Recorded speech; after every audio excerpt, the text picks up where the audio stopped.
bienvenida a este espacio. Vayan presencial, conectan de manera virtual en materia de defensa. La Dirección General de Comercio, de presidir, ha mantenido siempre el compromiso de acercarse a todos los ciudadanos andinos, en especial a quienes viven en el comercio en su día a día. Nuestro propósito es que conozcan y utilicen los instrumentos que, por virtud del Acuerdo de Cartagena, están a su alcance para corregir las distorsiones en el comercio. En el contexto actual, 2025, caracterizado por impactos arancelarios, entorno global inestable que trasciende las fronteras económicas, además, resulta esencial reconocer que los cambios internacionales pueden producir efectos en cadenas en nuestros países. En el ámbito subregional, resulta fundamental prever la posibilidad de enfrentar prácticas de dumping con productos originarios de la propia zona. Este escenario refuerza la necesidad de contar con mecanismos comunitarios eficaces que aseguren condiciones justas y transparentes, preservando el comercio andino. Precisamente en este escenario, las normas antidumping andina cobran mucha relevancia como herramientas supranacionales que fortalecen la defensa comercial y garantizan condiciones justas para todos. Hoy damos continuidad en una versión mejorada al proyecto de cápsulas de conocimiento que iniciamos hace algunos meses para difundir la normativa andina en materia de defensa comercial y otros ámbitos de gestión de la dirección, como las restricciones y gravámenes en temas de libre competencia. Este webinar se centrará en los lineamientos para la presentación de solicitudes por medidas antidumping y en el análisis del tratamiento confidencial, temas que son esenciales además para fortalecer la seguridad jurídica y el debido proceso. Nos complace contar con la participación de destacadas firmas de abogados de Perú, quienes manejan con solvencia los aspectos técnicos del dumping. Con su acompañamiento damos inicio a este espacio en el que esperamos que sean ustedes, los profesionales que asesoran a clientes en comercio exterior, quienes impulsen la norma antidumping comunitaria y faciliten el acceso a estos procesos para los interesados, consolidando así la defensa de la competencia y el comercio justo en el espacio subregional andino.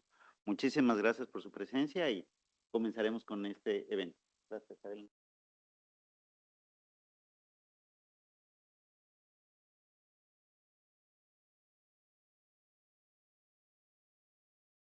Buenos días con todos. Nuevamente bienvenidos a este espacio. Están conectados de manera virtual para este evento denominado Lineamientos para la presentación de solicitudes de investigación por medidas antidumping y tratamiento confidencial. ¿Cómo vamos a hacer como metodología para este web? Todas las preguntas de los participantes virtuales deberán registrarse en el chat y ser respondidas al final de la sesión. Las preguntas del público presencial se atenderán en un espacio específico al cierre del webinar. Solicitamos mantener a quienes están conectados de manera virtual los micrófonos en silencio para garantizar la correcta escucha y en el caso de los asistentes presenciales, mantener los celulares en modo silencio, por favor.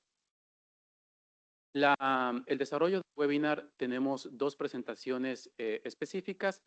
La primera parte consiste en la exposición sobre el alcance de las medidas antidumping en la comunidad andina conforme a la decisión 456, destacando el carácter que contempla esta decisión y también evidenciar la comunidad andina al interior del espacio comunitario como en el marco de la Organización Mundial. En la segunda parte tenemos la presentación del formulario orientativo para la solicitud de investigaciones antidumping en la comunidad andina. También en esta parte vamos a destacar la guía para la presentación de la información confidencial en la comunidad andina, que es un tema muy importante en este tipo de investigaciones. Eso es el desarrollo en sí del webinar. Por último, los documentos que son presentados en este webinar tienen carácter orientativo. Al finalizar el webinar, se recibirá el feedback de las firmas de abogados participantes, quienes tendrán a su disposición el formulario para comentarios. Con base en estas observaciones finales, el siguiente paso es lanzar el formulario al público bajo el mismo carácter orientativo disponible en la página oficial de la Secretaría General de la Comunidad Andina como resultado del acercamiento con todos, con ustedes y también quienes están conectados de manera virtual. El último evento es el cierre del evento. Habrá un encuentro final con los abogados presentes y las conclusiones de esta jornada.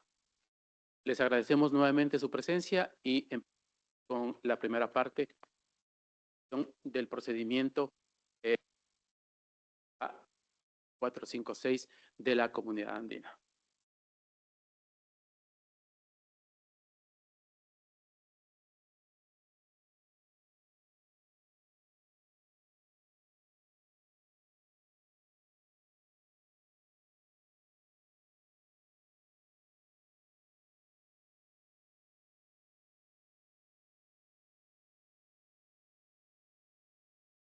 Perfecto, entonces,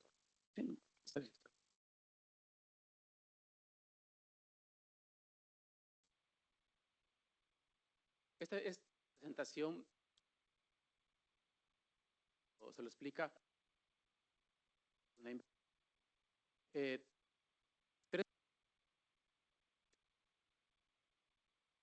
las actividades que tienen los países miembros en defensa comercial al interior de la Comunidad Andina y en el marco de la Organización Mundial del Comercio.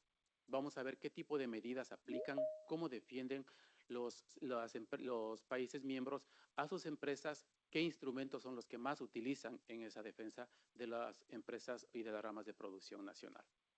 El segundo objetivo es evidenciar, mostrar el proceso administrativo, el procedimiento administrativo para la presentación de solicitudes antidumping en la Comunidad Andina.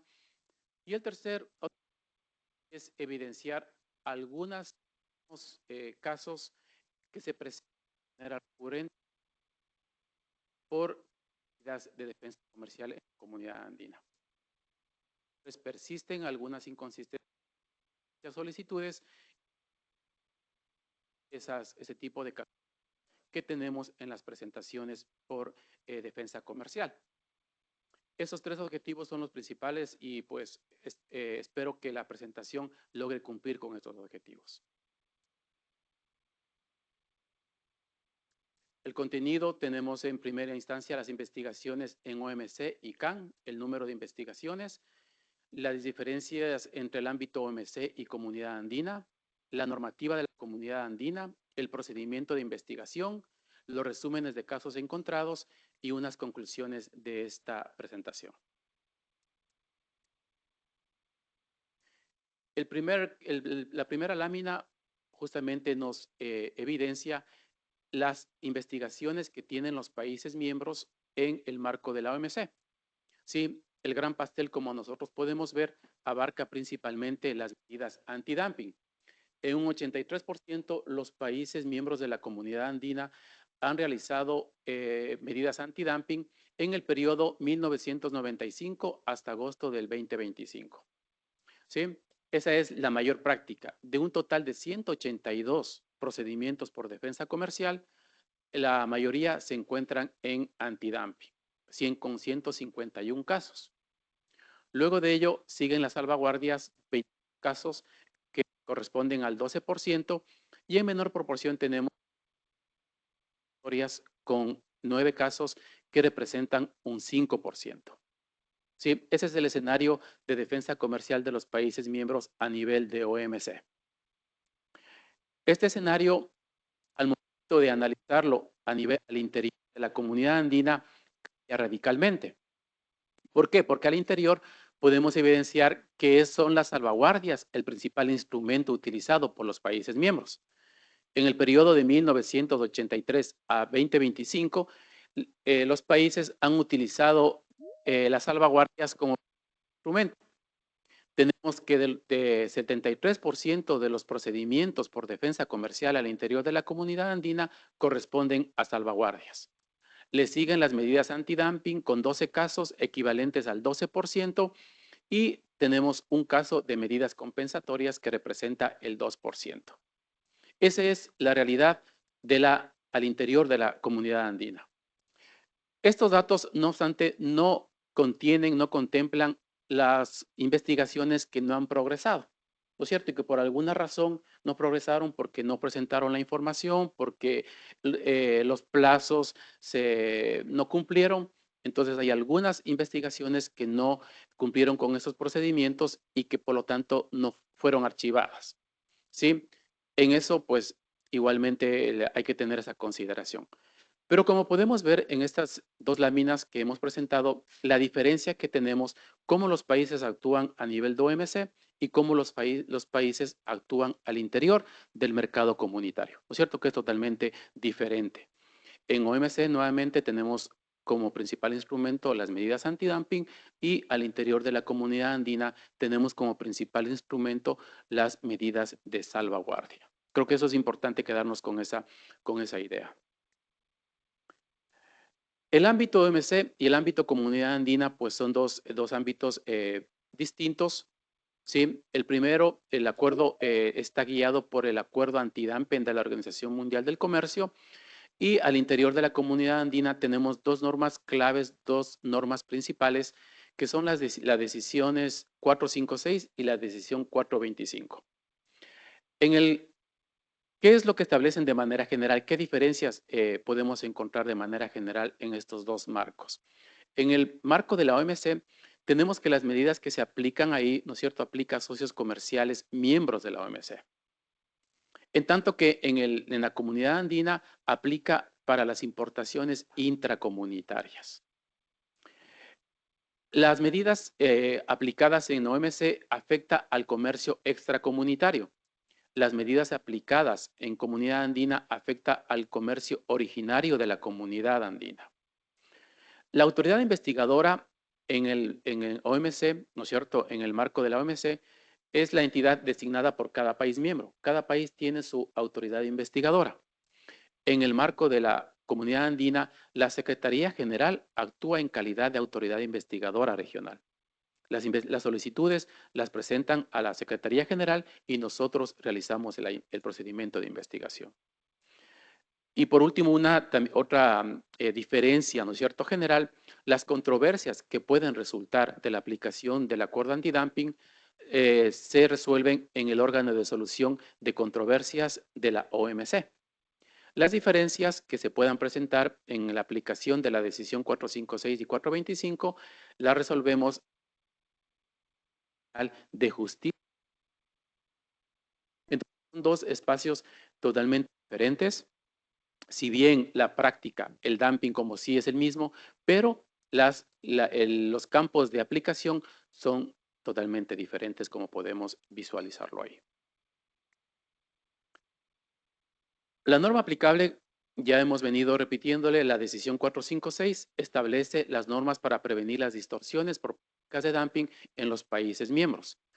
Por su parte, la decisión 425 establece los procesos administrativos de la Secretaría General de la Comunidad Andina. Estas normas garantizan y aseguran las investigaciones que sean investigaciones objetivas, transparentes y que garanticen la confidencialidad de la información presentada por las partes interesadas. La defensa comercial no prevé mecanismos para corregir las prácticas desleales de comercio internacional y asegurar una competencia justa en el mercado andino. El dumping y el inicio de una investigación.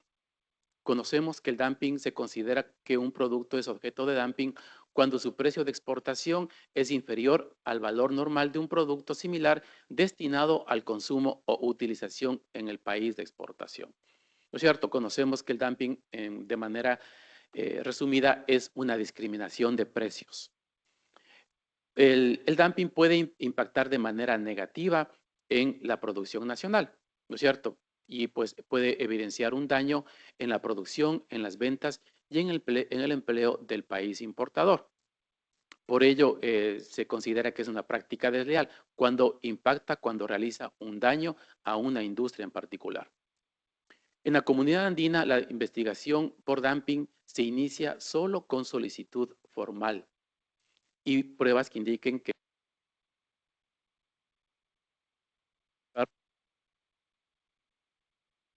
en el acuerdo antidumping en OMC nosotros podemos iniciar de oficio una investigación.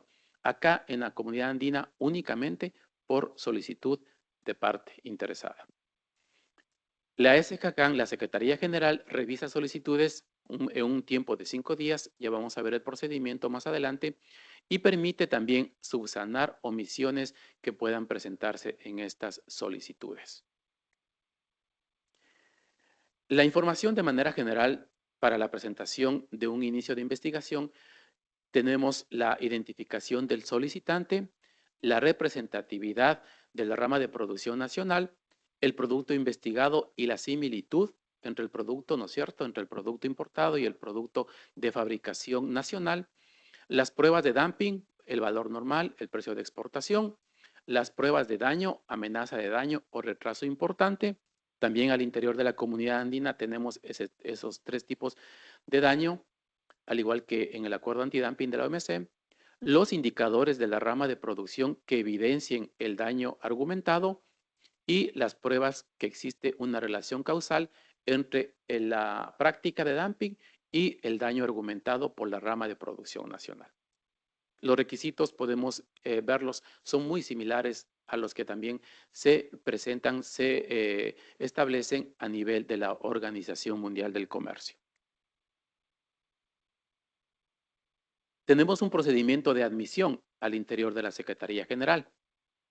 Los interesados presentan una solicitud, la Secretaría General tiene un tiempo de 5 días para poder revisar esa solicitud y en el caso de encontrar alguna inconsistencia, establece un tiempo de 10 días para que puedan ser sanadas esas acciones. Luego de ello, nuevamente los interesados presentan esa solicitud y también tenemos un periodo de 5 días para poder revisarlo. Si persisten esos errores, la Secretaría General archiva la solicitud. Y si es que ya los errores han sido subsanados, procedemos con la admisión a trámite de la solicitud de investigación. ¿Sí? Los tiempos vamos a poder evidenciar, tenemos tiempos más acotados al interior del procedimiento dentro de la Secretaría General, dentro de la comunidad andina. Las pruebas que deben presentar conforme a la decisión 456, la práctica de dumping que distorsiona la competencia, el daño importante a la rama de producción nacional y la relación de causa entre el dumping y el daño importante. Las investigaciones se iniciarán previa solicitud presentada a la Secretaría por la rama de producción nacional afectada o también o en nombre de ella. O también pueden ser presentadas por los países miembros a través de sus organismos nacionales de integración. El contenido de la solicitud, como habíamos mencionado, la identidad del solicitante, la descripción del producto investigado, muy importante el producto investigado, si en una solicitud es la columna vertebral, podríamos decir, de la descripción correcta del producto investigado. Porque ese producto investigado también nos va a determinar la composición de la rama de producción nacional, ¿no es cierto? La correcta definición del producto también nos conlleva a una correcta definición de la rama de producción nacional y también el daño y la relación causal. Las cifras sobre el daño, ¿no es cierto? Entre esas cifras tenemos las ventas, los precios de importaciones y demás información requerida para determinar el daño de una rama de.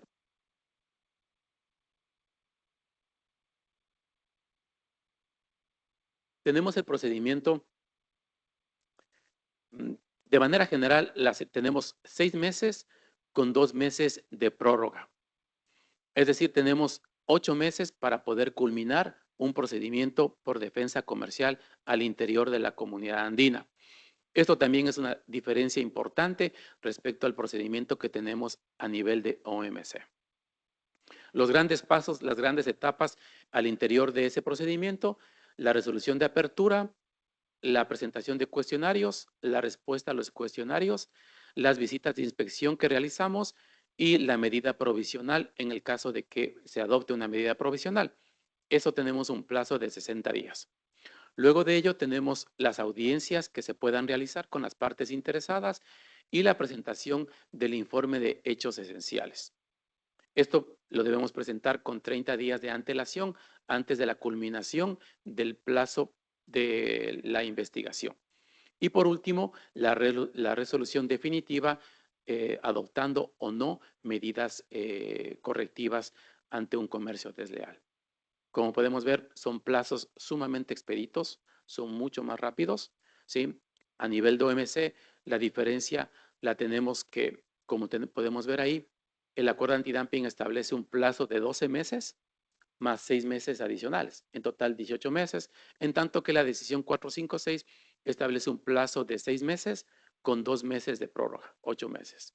Entonces, son plazos totalmente distintos para poder cumplir con las diversas etapas que contiene una investigación por antidumping. El tratamiento de la información sensible, tenemos al interior la confidencialidad de datos sensibles. La normativa andina establece mecanismos para proteger la información sensible presentada por los solicitantes. El interesado debe solicitar el tratamiento confidencial ante la SGCAN con la justificación y versión pública por temas de transparencia. Ya vamos a poder visualizar en la siguiente presentación. Tenemos una guía para el tratamiento de la confidencialidad, porque ese es un tema sumamente importante al interior de la Secretaría General.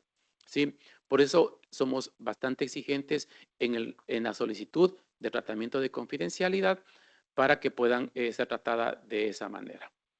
La SGCAN evalúa la solicitud y adopta medidas para evitar la divulgación a terceros no autorizados, y el procedimiento busca balancear la transparencia en investigaciones con la protección de derechos legítimos. Sí, nuevamente somos muy exigentes al momento de solicitar la confidencialidad en la información. Por ello, hemos sacado guías para el tratamiento de esa confidencialidad. Sí, han persistido algunos errores en esas solicitudes, por eso he hecho los para poder presentar una guía de cómo presentar esa solicitud ante la Secretaría General. Resúmenes de los casos encontrados. Encontrado que persiste la casuística en las solicitudes de investigaciones.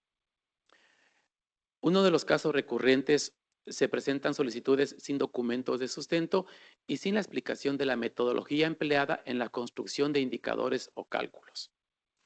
Continúa solicitudes para la demostración del daño de incremento de importaciones o de algunas variables, pero no presentan los datos de sustento, ni tampoco la metodología para la construcción de esos casos. Esto es un tema persistente en las solicitudes y que pues esperamos justamente con estas actividades podamos ir corrigiendo ese tipo de prácticas. La solicitud no contiene resúmenes no confidenciales. Resúmenes confidenciales, se presentan resúmenes que no permitan visualizar el comportamiento de una variable. Muchas veces nos presentan resúmenes en el cual no se incluye información y por lo tanto no permite evaluar cómo ha sido el comportamiento. Eso también sigue siendo un tema que persiste en la presentación de solicitudes ante la Secretaría General y que eso lo que hace es dilatar el proceso de inicio, dilatar el proceso de apertura de una investigación y que en muchos casos esa dilatación lo que nos lleva es a archivar esos procedimientos. ¿Sí? La rama de producción nacional se presentan porcentajes de representatividad sin considerar a empresas que no participan en la investigación. Es decir, se conforma la rama de producción nacional, pero no se considera a los restantes empresas que también fabrican el producto. Y eso también únicamente toman como 100% a ese porcentaje que representan la solicitud, pero no contemplan los restantes porcentajes de la rama de producción nacional. Sí, también eso nos hemos dado cuenta al interior que es un tema que persiste en la presentación de solicitudes. En las visitas de verificación, que eso contempla también al tema de salvaguardias, hemos visitado y nos damos cuenta que no se prepara a las empresas para las visitas, ¿cierto? Entonces, las empresas, obviamente, está ahí el contador, el tema financiero, pero muchas veces la información que nosotros requerimos es una información tan particular que capaz que tiene los elementos para responder a esa información. Entonces, requeremos o se requiere que las que esto sea parte, puede ser una parte de las empresas, de los estudios, de los abogados que, que están asesorando a las empresas, el que sean estas empresas debidamente capacitadas de preparación que vayamos a requerir. Recordemos que en este tipo de visitas, las autoridades regionales o las autoridades investigadoras enviamos con un tiempo de antelación pertinente para que la información lista cuando vayamos a presentar. Entonces consideramos que eso sí podrían las empresas tener respecto a la información que vamos nosotros a solicitar. ¿Ya? Y justo como no se prepara a esas empresas, encontramos discrepancias entre la información reportada con la información que verificamos.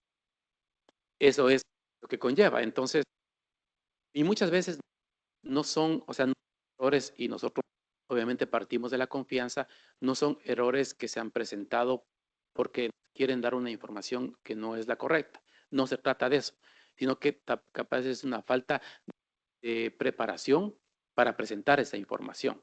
¿Sí? Vamos a una empresa, visitamos empresas y solicitamos el empleo, ¿no es cierto? Y el empleo que nosotros solicitamos con el de producción, pero nos presentan un empleo que puede ser el empleo administrativo, que no está directamente con el proceso de producción, ¿no es cierto? Como no hay esa preparación, nos presentan cifras de empleo diferentes, pero que no están erradas, ¿sí? Si hay esa preparación, van a orientar a la cifra de empleo que en esos casos solemos presentar, que es de manera general el empleo que está directamente relacionado con el proceso de producción. Y la presentación de información confidencial, nuevamente la información no permite tener una idea clara del comportamiento de la variable.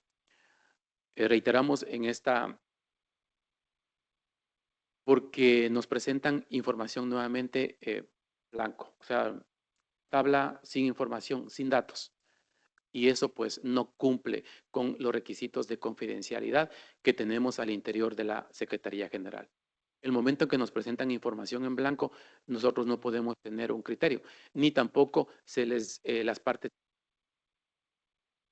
de defensa si no tienen una información por el cual orientarse.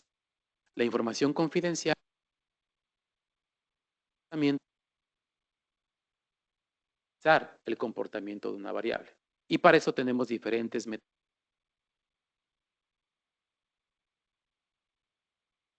en esa segunda parte de nuestra presentación, ¿no es cierto? Algo más a profundidad de cómo deberían presentar esa información confidencial, que nuevamente es un aspecto clave, es un aspecto súper importante dentro de los procedimientos de defensa comercial y dentro de los procedimientos que tenemos al interior de la Secretaría General.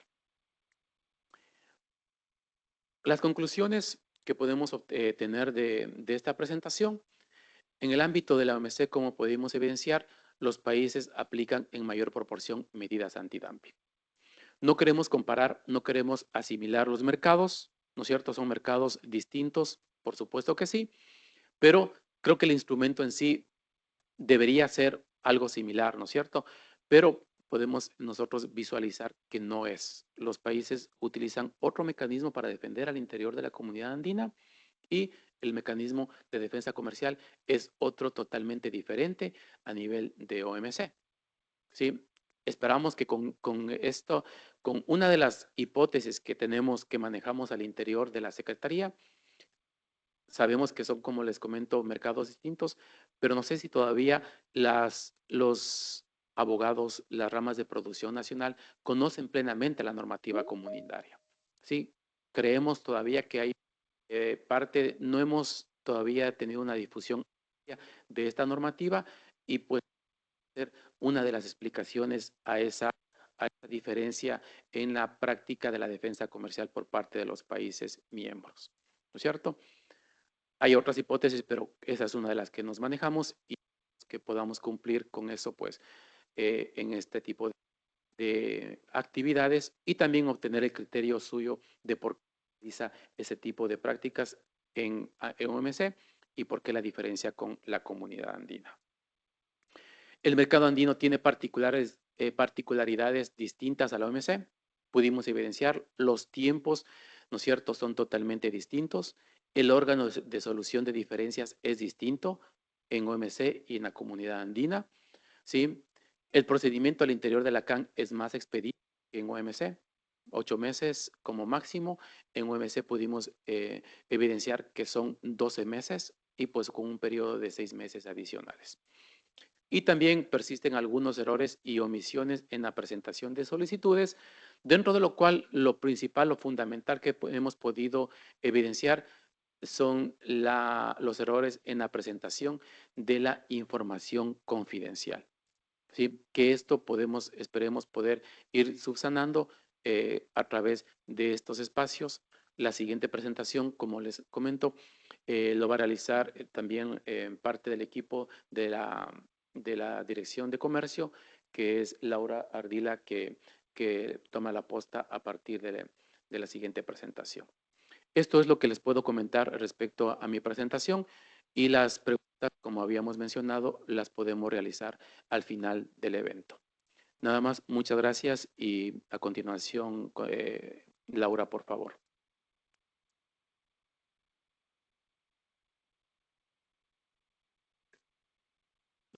Bueno, estimados, bien, vamos a orientar camping. Las que están virtual, lo vamos a ir visualizando en vivo. Las personas que identifican.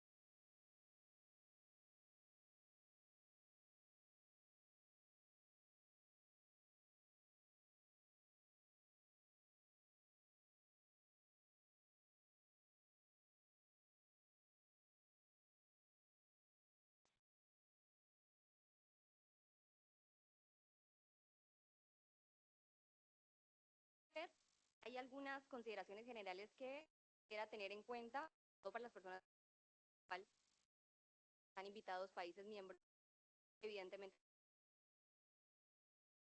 Lo importante con este formulario es que tengamos de carácter eminentemente orientativo, que justamente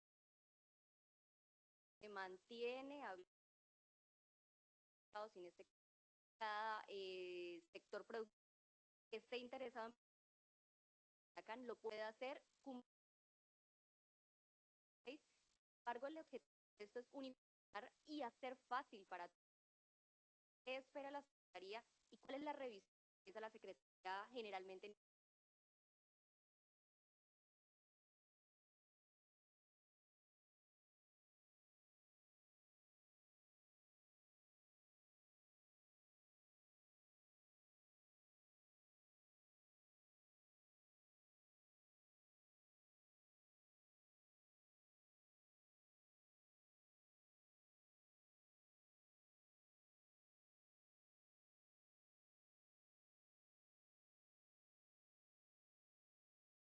A la página de instrucción.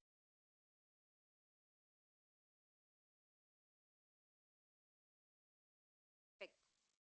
Las instrucciones es una línea básica de lo que nosotros tener en cuenta,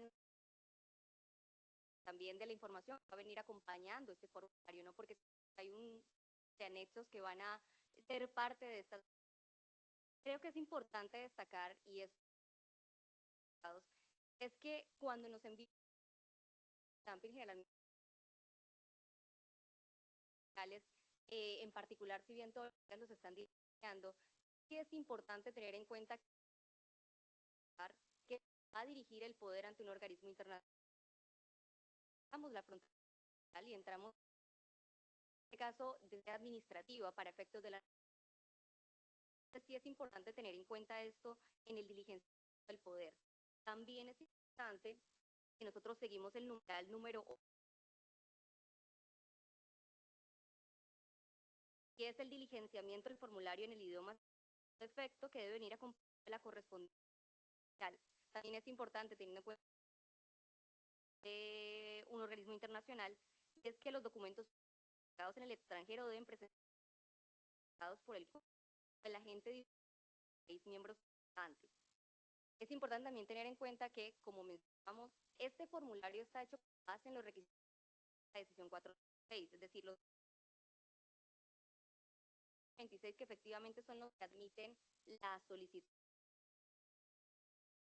Una vez vemos el tema de los instructores, vamos a pasar a un pequeño donde hablamos de la checklist especial. Lo importante aquí es tener en cuenta, y como saben, toda información y que no per se la información de tratamiento va a ser admitida. También es importante la resolución.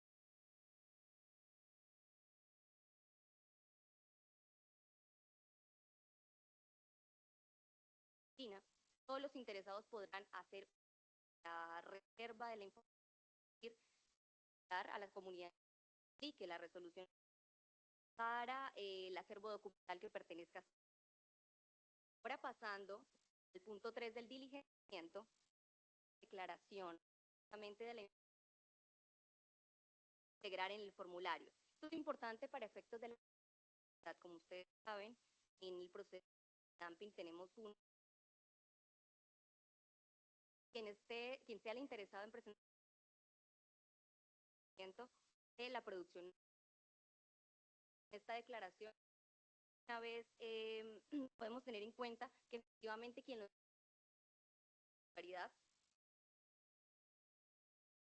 asume la titularidad justamente de representar a la rama de la producción nacional. Finalizada la declaración, tenemos las dos primeras secciones importantes, y es la sección de los datos generales, obviamente de la solicitud, donde vamos a identificar claramente lo que nos exige la norma, ¿no? El producto presuntamente objeto de dumping, tenemos su subsidiariedad andina, y también exige tener en cuenta la subsidiariedad arancelaria nacional, el país de origen, el periodo de investigación del dumping y el periodo de investigación del daño. Como había mencionado Marco, efectivamente las diferencias entre el dumping de la OMC y el de la CAN es que el país de origen en este caso sería un país miembro que se ve afectado por las importaciones de otro país miembro.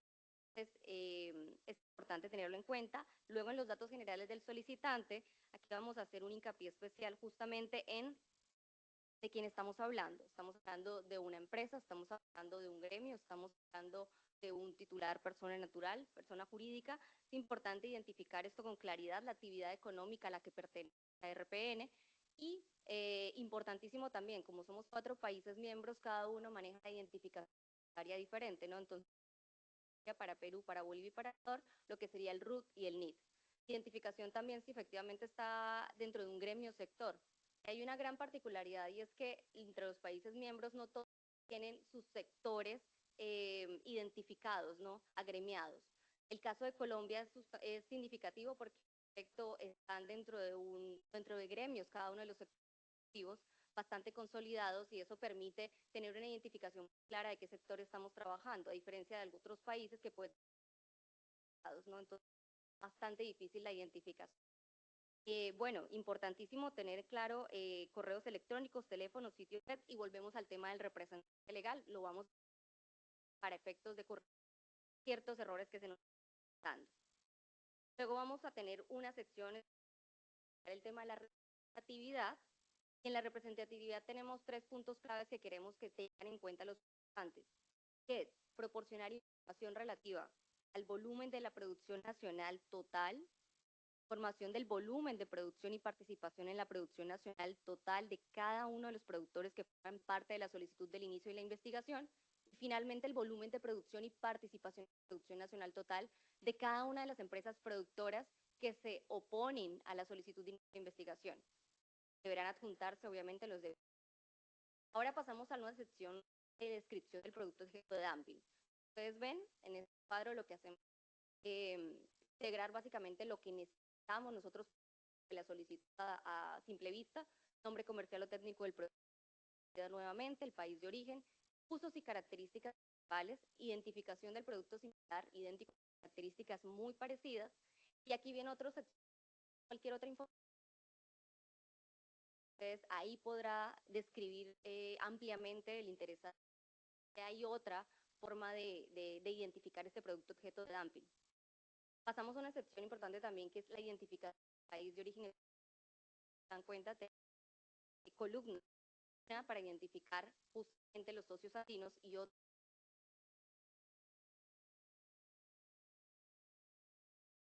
Continuamos con la sección de datos y venta. Aquí es importante hacer hincapié justamente en cómo la Secretaría de la facilidad.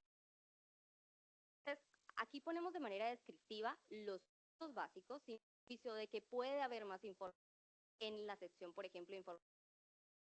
Y aquí es muy sencillo porque queremos ver si efectivamente ustedes cuentan con esta información, y aunque parece una obviedad tener o marcar una X en el de venta en el mercado interno del país exportador, lo cierto es que también podemos ahí encontrar que un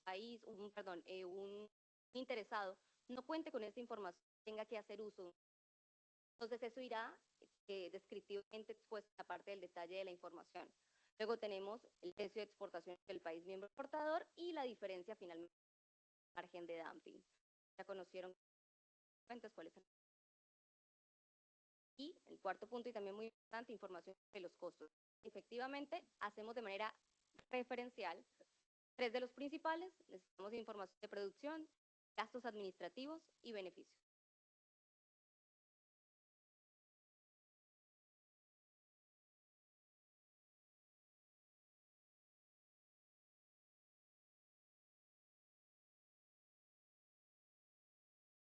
Estaba escuchando muy bien. Estábamos justo en el punto de los datos y precios de venta. Para finalizar esa sección,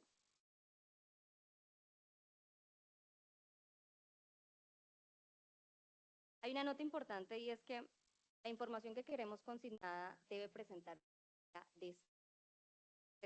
esto lo mencionamos nuevamente, y aunque parezca una obviedad, lo cierto es que cuando hemos visualizado completamente agregado, y eso no solo dificulta el ejercicio de la revisión por parte de la Secretaría, sino que también a efectos de tener la versión pública, no podemos trasladarla de manera fidedigna o con la comprensión que efectivamente se requiere para las partes interesadas, ¿no? Pasamos finalmente a la sección. Aquí antes de pasar tenemos también un cuadro donde queremos detallar justamente cómo podemos presentar los indicadores de producción y de ventas y los demás. Entonces, como ustedes pueden ver, es meramente orientativo, pero la idea es que se pueda identificar no solamente las unidades, identificando cada año teniendo en cuenta el periodo del dumping, del daño, y justamente tener en cuenta el tema de la conversión de la moneda. En este caso, la moneda va a ser en dólar, entonces teniendo en cuenta cada país miembro y cada moneda específica, tendrán que hacer la efectiva conversión para efectos de la presentación de la solicitud. Pasamos a la otra sección, evolución de las importaciones. Igualmente, consideramos que en esta información tiene que presentarse de manera desagregada. Y para el punto F, estamos en la identificación de las categorías del daño, entendiendo el daño como uno solo, pero identificado en 3 categorías especiales: daño, amenaza de daño y retraso importante. Aquí queremos hacer también una especial mención a la identificación clara y única en el formulario de cuál es el tipo de daño por el cual se está presentando ante la Secretaría. Lo mencionamos porque en ocasiones hemos recibido solicitudes en las cuales la información que se presenta o no mencionan efectivamente si se trata de daño o amenaza de daño, y la información podría dar lugar o inferirse que se trata de una amenaza o de un retraso importante. Sin embargo, la Secretaría no tiene la facultad ni la potestad de dirigir la información o dirigir la solicitud, a pesar de que la información pueda visualizar que efectivamente estamos ante una amenaza o ante un daño. Entonces, hacemos mucho hincapié porque en la identificación que ustedes hagan al momento de la solicitud es cómo se va a trabajar en el procedimiento. Entonces, como ustedes se pueden dar cuenta, en la categoría del daño importante dejamos una casilla adicional justamente de otro elemento que podría dar lugar a identificar el daño, ¿no? Teníamos la disminución de las ventas, los efectos negativos en el flujo de caja, pero pueden haber otros. En la amenaza de daño sí, no hemos dejado abierta una casilla adicional por una razón de tipo legal. Justamente en la normativa 456, el artículo 22, sí tiene identificado de manera clara y exhaustiva el punto de la amenaza del daño. Entonces, en esa oportunidad sí tendrán que cumplir efectivamente con los ítems que ahí se mencionan para efectos de tramitarla bajo esa categoría. Y finalmente, en la de retraso importante de la creación de una rama de la producción, también le incluimos otro ítem que podría identificar que estamos ante esta categoría. Para finalizar, y no menos importante, justamente la descripción de la relación de causalidad. Sin esto, efectivamente, ante la existencia de un margen de dumping, pero no de una relación de causalidad, no podríamos tramitar la solicitud. Bueno, y en todo caso no habría imposición de medidas antidumping. Entonces, sí es importante la descripción de esta relación de causalidad. Lo dejamos de manera descriptiva acá para efectos de caso por caso, ¿no? Y importante también, podemos ir bajando, por favor. Señalar cualquier otro factor distinto a las importaciones presuntamente objeto de dumping, ¿no? Aquí es donde verdaderamente nosotros nos hacemos de la información si es que estamos hablando de factores fuera de la comunidad andina que pueden estar o no afectando y podrían darnos una radiografía específica de cuál sería la razón real de efectivamente la situación de dumping o incluso si estamos ante otra situación, valoración, estamos hablando sencillamente de contrabando, pero esto es lo que nos podría dar efectivamente los indicios claros del contexto de la presentación de la solicitud y cualquier otra información relevante que tengan en cuenta, ¿no? Entonces, esto lo dejamos también a manera descriptiva. Y finalmente, ¿dónde se van a recibir todas las solicitudes? Bueno, tenemos dos canales. Tenemos mesa de partes acá en la Comunidad Andina, en la sede de la Secretaría General en Lima, Perú. Sin embargo, evidentemente, como estamos entre 4 países miembros, tenemos nuestro canal virtual que es el correo de la Secretaría, correspondencia@comunidadandina.org, donde podrán hacernos llegar toda la información que se encuentra en este formulario. Entonces, ¿cómo se presentaría? Se diligencia el formulario junto con los anexos que acompañen cada uno de los ítems acá presentados, ¿no? Y vamos a sumar a ello el tema del tratamiento confidencial, es decir, los solicitantes lo que pueden hacer en el momento de la solicitud es entregarnos el formulario junto con sus anexos, inmediatamente el diligenciamiento del formulario de tratamiento de confidencialidad o incluso después, una vez admitida la solicitud, teniendo en cuenta que esta ya cumple con los requisitos, adjuntar posteriormente también la solicitud de confidencialidad cuando ya incluso tengan un número de expediente de admisibilidad del caso. Vamos a pasar ahora sí al tratamiento de la información confidencial.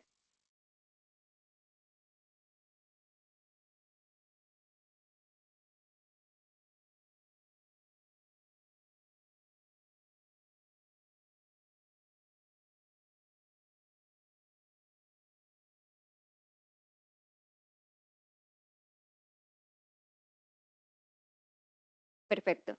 Bueno, esta sección, como mencionaba Marco, vamos a trabajar un punto importante y es el tema del tratamiento de la información confidencial en la comunidad andina. No es menester volver a insistir en tener en cuenta que efectivamente la confidencialidad es parte importante de todo el procedimiento antidumping porque tenemos varias oportunidades, como ustedes se han dado cuenta, en los cuales el interesado puede presentarla, no solamente en el momento de la admisibilidad, sino y también durante el procedimiento en las visitas in situ. Entonces, lo que vamos a presentar a continuación es un checklist en el que efectivamente la comunidad andina ha identificado cuáles son los patrones de errores comunes o inconsistencias que se han presentado, no solo en los casos que sí tienen una historicidad dentro del plano de los procedimientos antidumping registrados, sino aquellos casos que no han tenido la suerte de hacer parte de estas cifras. ¿Por qué? Porque efectivamente los casos no se han podido abrir no solamente por el tema de la causalidad, sino que efectivamente han desafortunadamente caído por efectos de pequeñas inconsistencias en la información que se ha presentado. Entonces, vamos a dar paso. Algo muy claro que hemos identificado y es con ayuda de abogados in-house y efectivamente de las prácticas de los países miembros, es que las empresas clasifican la información de la siguiente manera. Esta es la información que vamos a obtener en la mayoría o en la generalidad de las empresas de la comunidad andina. Información relacionada con área de compras, con área de producción, con área de I+D, información financiera, tributaria y contable, con gestión del personal, como mencionaba Marco, temas de empleo, información relacionada con dentro de su área legal contractual y también información relacionada con todos los temas de responsabilidad social y empresarial. Y también tenemos un área muy importante y es todo el área de compliance y todas las empresas que hacen un verdadero due diligence y que conformaría este universo de información, ¿no? Entonces, con base en ello, nosotros tenemos que identificar, al menos desde la Secretaría General, para poder entregarles a ustedes la información clara de qué es lo que nosotros buscamos, es identificar, aparte de esta información de las empresas, cómo se clasifica la información confidencial o sensible o que tiene reserva legal en cada país miembro. Y cada país miembro maneja una normativa muy diferente, aunque tiene puntos comunes en cada una. En particular es importante porque lo que queremos es que efectivamente cuando se presenten las solicitudes ustedes hagan una identificación de cómo deberían identificar la presentación de la información confidencial. Entonces, lo que queremos hacer normatividad del giro ordinario de las empresas en determinado territorio y según el rubro o sector en el que desempeñan sus actividades económicas. Luego, ustedes pueden identificar cuáles son las normas internacionales en materia de protección de datos, cuáles son los acuerdos de confidencialidad que se manejan, entre otros, porque esto hace parte de las pruebas y los anexos que hacen parte de la información confidencial o de la solicitud. Van a tener ustedes también en cuenta todas las guías de información confidencial porque son válidas para la Secretaría de los Ministerios de Comercio de los países miembros. En este caso tenemos guías bastante interesantes, no solo del Perú, de Colombia, del Ecuador, de Bolivia, que son herramientas que verdaderamente facilitan para ustedes clasificar la información. Y finalmente la decisión 486 de la norma andina de secretos empresariales, que sí, como ustedes saben es un instrumento armonizado para todos los países miembros, y esto para efectos de que efectivamente ustedes puedan justificar legalmente cuál es la información que tiene, digamos, esta susceptibilidad de ser caracterizada como secreto empresarial. Entonces, teniendo en cuenta esto, también un ejemplo claro, por ejemplo, en Colombia hay información. Entonces, en las solicitudes de confidencialidad, lo que suele suceder es que se identifica como información que tiene carácter de reserva. Con ello es suficiente para que nosotros adelantemos en la revisión un check de que efectivamente pertenece a la normativa de datos del país miembro y con ello damos avance nosotros a la revisión. Como mencionaba Marco, nuestra guía del tratamiento de la información confidencial está sustentada en tres pilares. El primero y más importante es en el Acuerdo de Cartagena, el artículo 39, nos señala que efectivamente la Secretaría General es la custodia de la información confidencial que se le presente en todos los procedimientos que administra actualmente. Entonces, bajo este marco, se desprende la decisión 456, que es justamente la norma particular para efectos de materia de dumping, y luego tenemos nuestra norma que llamaríamos de manera supletoria, que es la decisión 425, y sería el homólogo a todas las normas procesales de los países miembros, y en este caso es con la que trabajamos en materia de procedimientos administrativos. Como ustedes pueden ver, los artículos 19 y 20 son la base legal de la 425, que justamente los países miembros, y en este caso los interesados, siempre señalan dentro de la justificación legal para que proceda la solicitud de tratamiento de confidencial en la CAN. Ahora bien, como mencionaba Marco inicialmente, ¿cuándo hacemos uso nosotros de esta información confidencial? Tenemos 5 momentos específicos. El primer momento, como se dan cuenta, es justo en la revisión de la solicitud, la admisión de los requisitos. El segundo momento es la subsanación de los requisitos. El tercer momento es la apertura de la investigación, justamente porque podemos volver a solicitar información y esa información tener carácter o susceptibilidad de ser confidencial. El otro bastante importante es el de las visitas in situ, justamente en el levantamiento de la información. La Secretaría maneja un formulario estándar, es un acta que se presenta dentro de la solicitud cuando se hace la inspección, más que inspección, visita, y justamente ahí se consigna con base en la normativa legal que estamos mencionando. Y finalmente, como les mencionaba, la resolución de reserva legal para el tratamiento de los expedientes, porque durante todo el procedimiento, si bien son 8 meses y es un procedimiento celero, justamente se solicita por parte de los interesados el acceso al expediente para toma de copias, para tema de visitas, incluso directamente acá en la Secretaría General.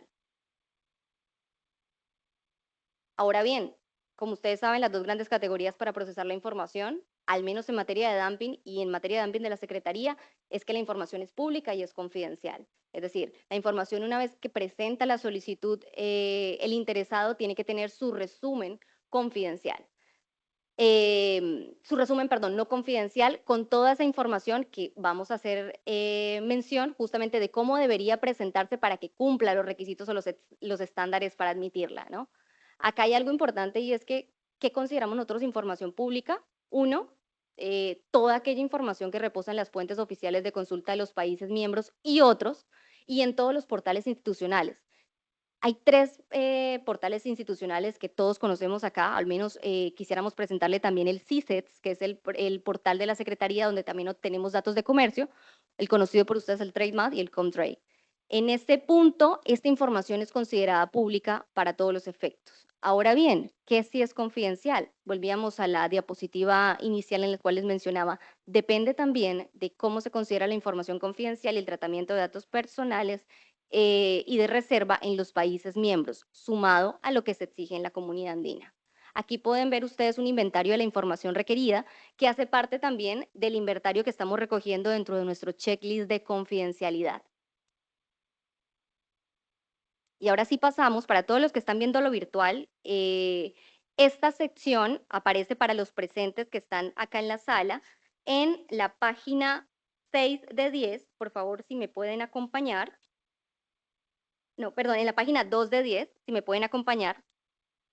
Y este checklist justamente es nuestra revisión preliminar para efectos de que tanto el interesado como la Secretaría en el momento que recibe la solicitud de tratamiento confidencial podamos identificar y verificar que efectivamente se esté cumpliendo no solo con los requisitos de la 425 y la 456, sino que no estemos cometiendo los mismos errores comunes para efectos de que no haya lugar a inadmisión de tratamiento de confidencialidad.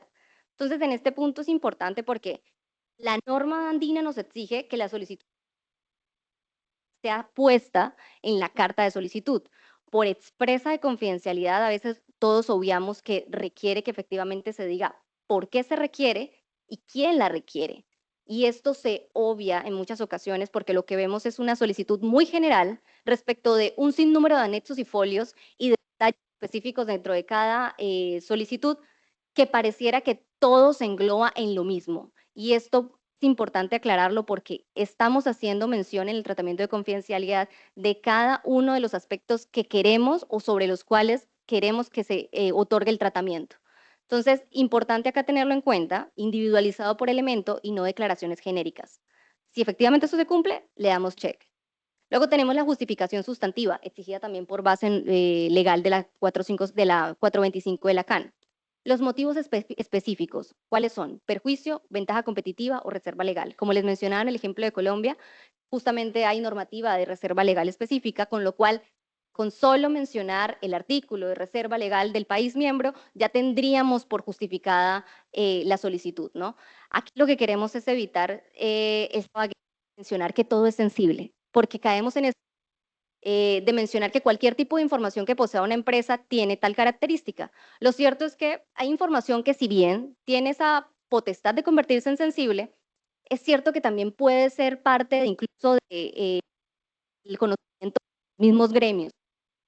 Ahí pierde el gran buscando al menos para efectos de esta solicitud.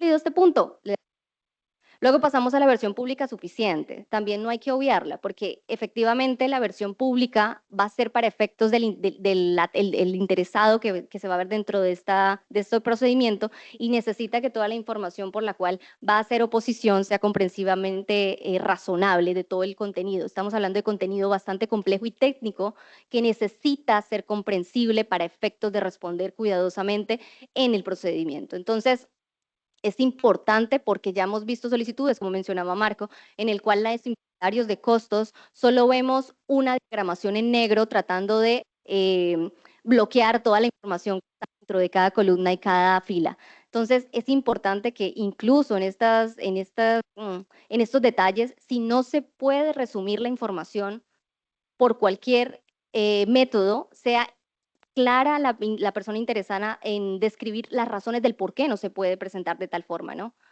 La prueba de la no divulgación. Aquí es importante porque esto no es una tarifa legal y los abogados lo tenemos claro. Es decir, aquí lo que queremos hacer evidencia es justamente de que la información no se haya publicado. Un ejemplo muy claro se da sobre todo en los estados financieros y es que las empresas solicitan que los estados financieros sean de carácter confidencial.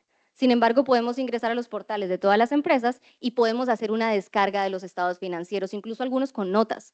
Entonces, ahí pierde su carácter y no hay lugar a otorgárselo a nivel comunitario, ¿no? Entonces es importante tener en cuenta porque la Secretaría, igual con la información que ustedes proporcionan, la Secretaría hace un ejercicio de verificación y cotejo inmediatamente con esa información. No solo un cotejo que hacemos a nivel, digamos, técnico de entrar a las empresas, entrar a las revisiones en las páginas web, sino que hacemos también requerimientos dentro de los países miembros a las instituciones que nos puedan proporcionar cotejo de esa información para poder comparar si efectivamente la información es fidedigna. Tenemos algo importante y es la compatibilidad normativa. Aquí, como les había mencionado, en el límite de cuál es nuestro marco es la 456, el Acuerdo de Cartagena y la 425, es citar y mencionar los artículos 19 y 20 de la Secretaría General en la 425 para efectos de que estamos invocando la confidencialidad. Importante también, foliación y separación del expediente. ¿Por qué lo menciono? Llegan información con folios de hasta 100, 200 hojas. Entonces, en ese punto, identificar efectivamente si hizo una generalidad de que todo era confidencial, se vuelve verdaderamente un galimatías para nosotros y queremos que sea mucho más fácil no solo el proceso de admisión de la solicitud, sino que no se vuelva una subsanación de la información porque le resta oportunidad a las empresas de que seamos más celeros en el procedimiento. Las excepciones de no resumen, como les mencionaba, aquí no es una tarifa legal, porque en efecto sabemos que hay información que no puede ser resumida. Las razones pueden ser muchas a nivel empresarial, pero sí es importante que se justifique el por qué no. Esa es la razón por la cual nosotros trasladamos la información al interesado que se va a ver dentro del procedimiento. La consistencia cuantitativa entre tablas, gráficos, bases, índices. Lo mencionamos porque justamente en la solicitud de confidencialidad, como ustedes vieron, nosotros en el formulario de solicitud, hemos encontrado que para datos como datos, precios y ventas, efectivamente acá hacen un detalle de la información, luego señalan que en el tratamiento confidencial buscan dar tratamiento a ciertos elementos del detalle de costos y ventas. Sin embargo, el Excel que tal vez nos adjunta no coincide con la información que están pidiendo la confidencialidad. Entonces, es importante tener esta información clara, identificada al momento de la presentación. Y sobre todo, indicarle a la Secretaría cuál es la metodología empleada para la información que están presentando. La identificación de los terceros, esta información verdaderamente sensible porque todas las empresas nos proporcionan a nosotros listados de clientes, ¿no? Entonces, en las facturas tenemos toda la identificación clara de los titulares, los clientes, sus direcciones, los precios, descuentos que manejan con cada uno de ellos. Evidentemente, esta información es exponencialmente riesgosa para efectos competitivos y todos lo sabemos.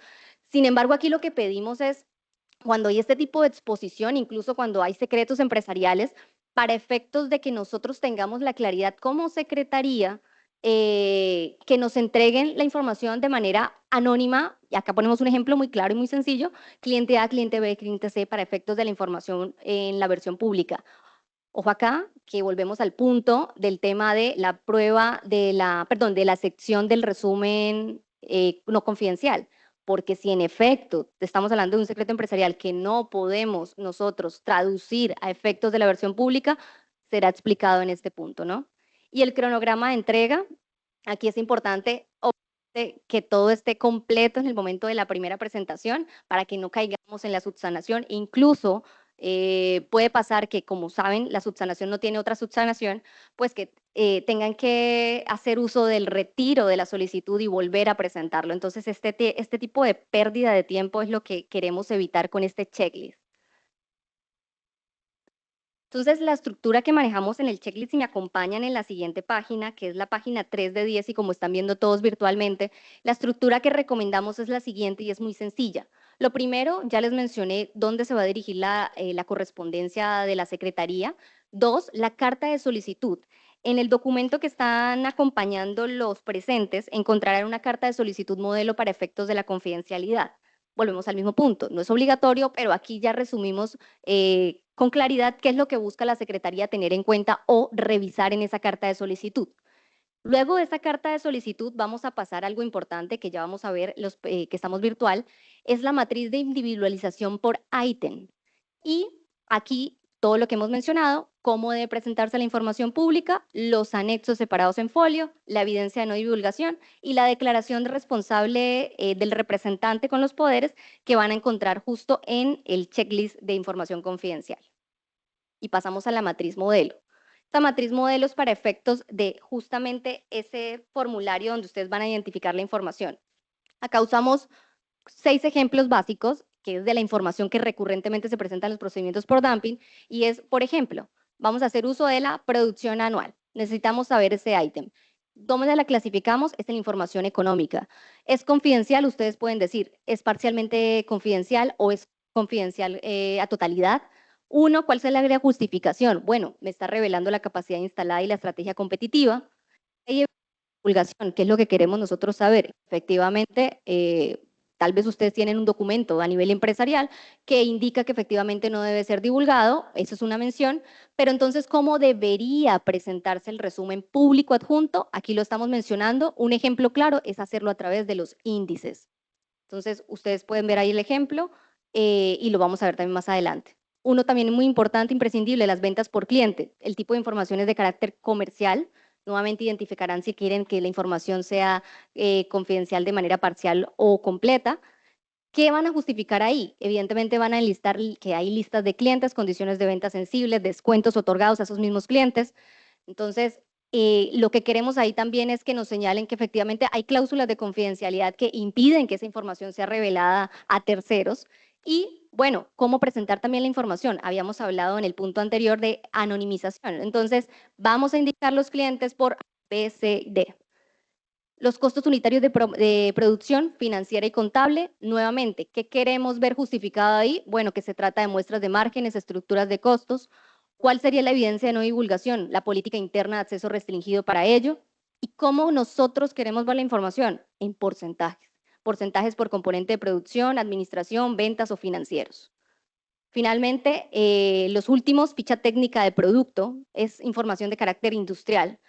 También, ¿qué es la justificación? El tema del secreto empresarial. Aquí caemos en el punto de si no hay forma de otorgar un resumen no confidencial, se tendrá que justificar las razones de ello, pero nosotros ¿cómo señalamos que puede hacerlo? A través de un texto que marque en X, como pueden ver, donde se encuentren los datos sensibles. A veces es un NDA completo que tiene toda la información, pero con la mera mención de que se trata de un NDA podemos nosotros tener por satisfecho este requisito.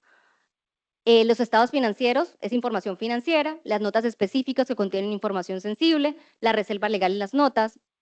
¿Qué quisiéramos ver ahí? Entonces, en el resumen público, los ratios agregados, liquidez, endeudamiento y rentabilidad. Ojo acá, porque es lo que mencionaba, nos hemos encontrado con estados financieros que podemos descargar año tras año de los portales de las empresas, incluyendo con notas. Entonces, de una u otra manera, casi siempre se han descartado los tratamientos confidenciales en los estados financieros. Y el último y no menos importante, los grupos empresariales y las actas de las sociedades. Este punto también es importante, bueno, es información de tipo societaria, porque puede haber información contenida en actas de asamblea, en actas de junta directiva, justamente, pueden haber acuerdos para societarios. Entonces, esa es la justificación que queremos de por qué esa información tiene que tener ese tratamiento. Y finalmente, ¿cómo entonces nosotros quisiéramos que ustedes entregaran la información? Bueno, con la leyenda confidencial, justamente en el detalle de los nombres de los socios. Hay algunas sociedades que efectivamente sus certificados de existencia y representación legal, pongo el ejemplo de Colombia, efectivamente se trata de sociedades anónimas donde no se revelan. Entonces ya con digamos, esta prueba, nosotros podemos evidenciar que efectivamente acá hay una razón válida para efectos de otorgarle el tratamiento durante el procedimiento. Entonces, como podíamos ver, dentro de esta matriz, lo que hicimos fue identificar qué es lo que se entendía por confidencial y cómo presentar esa información, ¿no? Entonces lo tenemos en el checklist al inicio, cuando ustedes lo van marcando, y lo tenemos en la matriz de cómo presentar la información.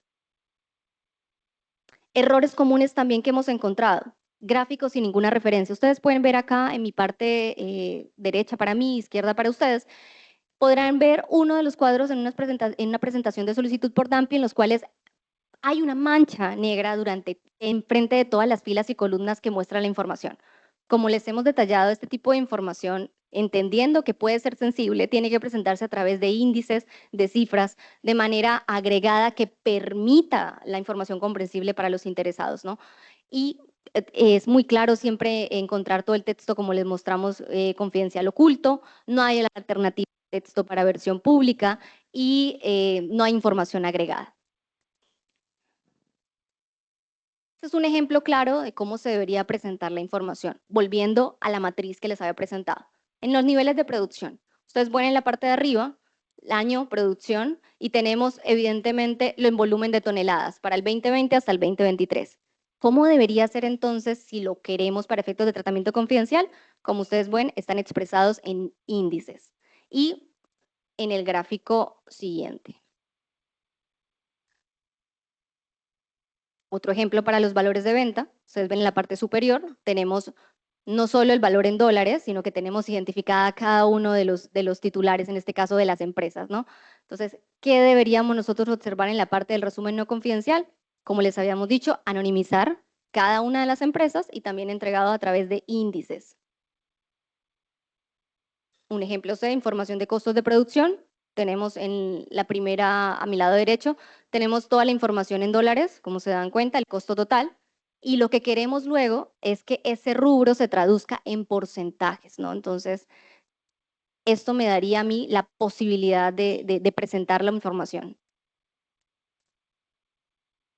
Y finalmente, en el ejemplo del detalle de la descripción de la información sensible que hablábamos, sea para efectos societarios, sea para efecto de los estados financieros, sea para efecto de incluso información de I+D, aquí podemos ver una información confidencial como se presentó. Esto es un texto casuístico, no pertenece a ninguna de las investigaciones. Y como se darán cuenta, no solo dan la perspectiva de la proyección del crecimiento entre 2013 a 2016, sino que nos dan la información de las toneladas justamente en el periodo de investigación del dumping. Lo que querríamos nosotros en la versión pública es justamente que ustedes coloquen la leyenda de confidencial donde se expresa con claridad el volumen, ¿no? Y finalmente, señores, y para los que están virtual, nosotros hemos lanzado en el 2024, y ustedes podrán ver ahí el QR, una guía orientativa para el tratamiento de la información confidencial. Esta guía es la que debe acompañar este checklist, porque finalmente el checklist es el que ustedes insisto, no es obligatorio, pero es el que ustedes van a utilizar de manera fácil y sencilla para el diligenciamiento de la información, ¿no? Incluso con la carta de solicitud de la información confidencial. Esta guía orientativa se lanzó en el 2024 buscando que toda la información sea mucho más comprensible y se compone de lo mismo que hemos hablado el día de hoy, pero con unos ejemplos adicionales que ustedes pueden tener en cuenta para el día a día. ¿Ustedes dónde la pueden encontrar? Nosotros en la página de la Secretaría, que está recientemente renovada, ustedes pueden encontrar en la página de publicaciones, en la sección, una lupa donde pueden colocar dumping. Y ahí se van a encontrar dos de los productos que hemos lanzado en el 2024, que es, en este caso, la guía orientativa para el tratamiento de la información confidencial y también la guía para las solicitudes del tratamiento de procedimiento por medidas antidumping. Entonces, esta guía de solicitud es la que te puede explicar con mayor claridad justamente el formulario que hoy hemos presentado. Pueden escanearlo los que están virtual, el QR para que lo puedan revisar y esas publicaciones, como les digo, están al público. Bueno, esto sería todo. A todos los asistentes virtuales, muchísimas gracias. Si hay preguntas, los vamos a revisar en el chat. Y recordarles que, bueno, este fue el webinar final de defensa comercial para el 2025.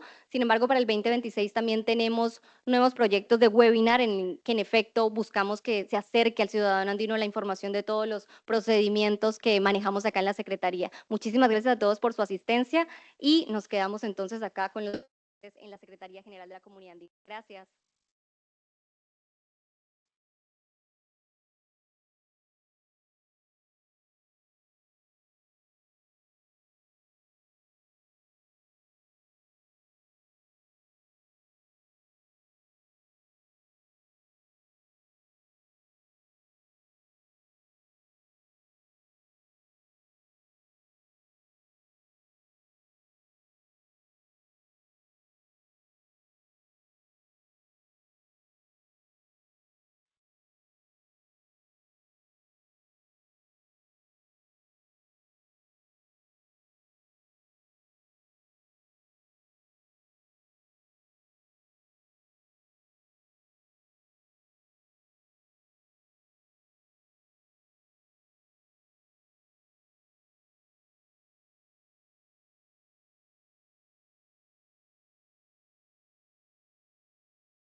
cómo empezó el tema de defensa comercial en México, ¿no? Cuando ya México, la autoridad investigadora, pues tiene una vasta experiencia y comenzaron ellos a capacitar en principio a las empresas, ¿cierto? Comenzaron a capacitar a las industrias y ya comenzaban a tener bastante experiencia, pero todavía las solicitudes o la actividad de defensa comercial antidumping no se veía como ellos esperaban. Y nos decía, claro, nos olvidamos de un actor fundamental en estas investigaciones, que son los abogados, ¿sí?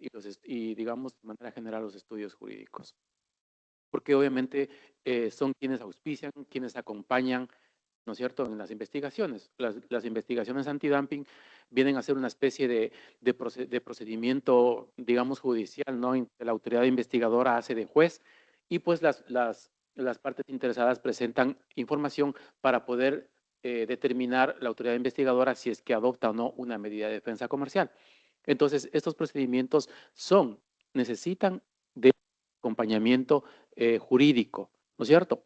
Y nos contaba esto como la anécdota que les cuento, que en México no se había realizado ese tipo de capacitación. Se olvidaron de un actor fundamental y comenzaron con esos eventos a capacitar a los abogados, a capacitar a estudios jurídicos para que ellos comiencen a acompañar a las empresas que podían o que estaban afectadas por prácticas antidumping. Y comenzaron con ese ejercicio y bueno, ahora conocemos lo que es la Autoridad Investigadora de México, ¿no es cierto? La capacidad que tiene la Autoridad de México. Obviamente tiene al lado Estados Unidos que tiene pues que haberse preparado para poder enfrentar a los Estados Unidos como socio comercial, pero como anécdota les comentaba eso. Al interior de la comunidad andina, no sé, o sea, tenemos conocimiento que nosotros hemos capacitado, sí, en la norma comunitaria, ¿sí? El equipo